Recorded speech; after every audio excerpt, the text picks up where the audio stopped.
It happened in the quietest way possible.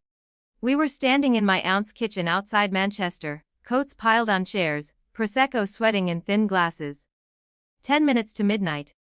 Everyone slightly louder than usual.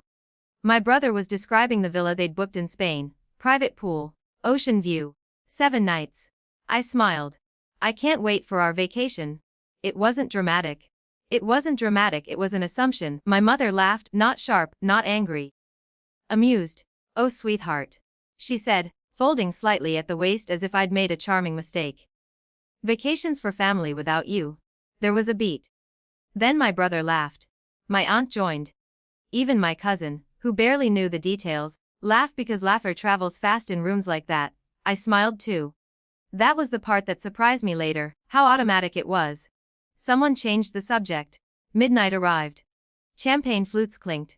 Happy New Year. No one clarified.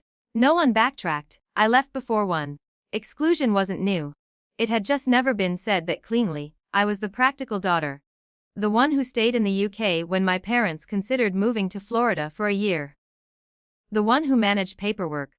The one who signed the credit card when my father's credit dipped during a business slump. Just for emergencies. My mother had said. It's easier with your name attached. It had been easier, airline deposits. Hotel hotels. My name carried steadiness. Their laughter carried something else. The week after New Year's Eve, I didn't call. Neither did they. Group chat messages continued about dinner reservations in Barcelona. Poolside photos from the booking site. My brother complaining about flight times. My name wasn't in the thread. I opened the banking app on Thursday night and scrolled.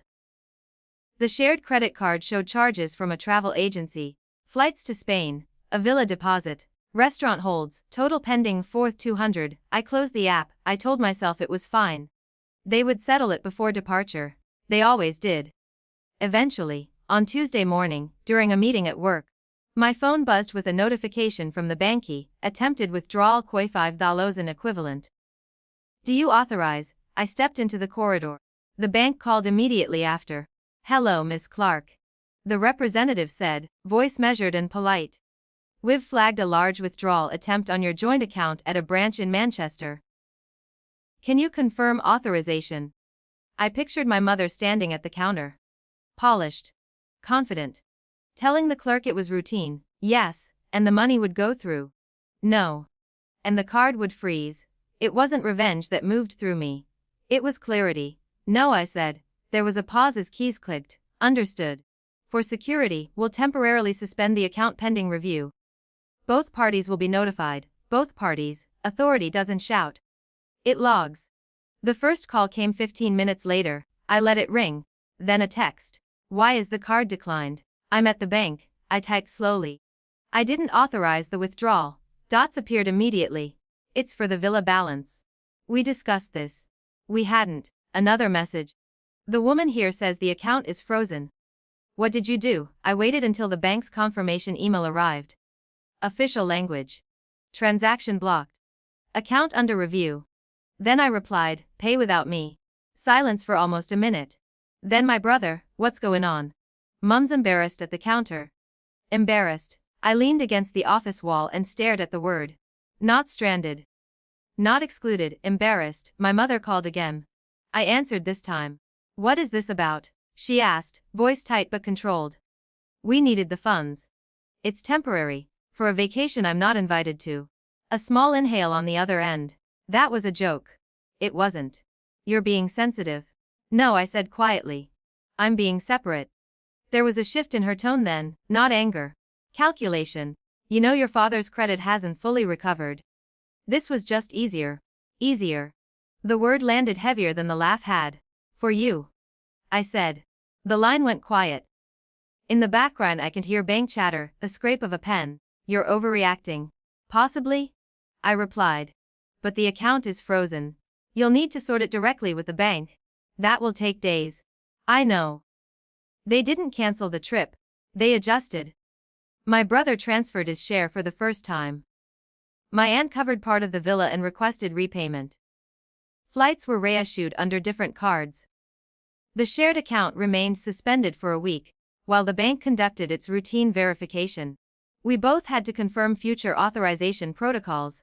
The new setup required dual approval for transactions over 1,000. Procedure is neutral. But neutrality can feel like distance.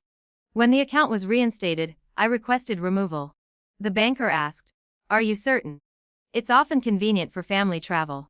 "I'm certain," I said. We had dinner 2 weeks later. No one mentioned Spain directly. My mother poured wine carefully, as if it required concentration. "We didn't mean to hurt you," she said finally. "I know," I replied. That was the complicated part. I believed her. They hadn't meant to hurt me. They had meant to assume me. There's a difference. "I'm not cutting you off," I added. "I'm just not financing things I'm not part of." My brother nodded slowly, as if understanding cost for the first time. The temperature in the room changed. Not warmer, not colder. Just clearer. In March, while they were in Barcelona, I booked a small cottage in Cornwall for myself. No shared card. No group thread. Just my name on the confirmation email. I walked along the coast that week with the strange sense of someone who had finally defined a border. They sent photos from Spain, poolside smiles, sunset dinners. I sent nothing. When they returned, my mother asked, "How was your trip?" "Peaceful," I said. And it was. Not because they regretted anything. Not because I'd punished them.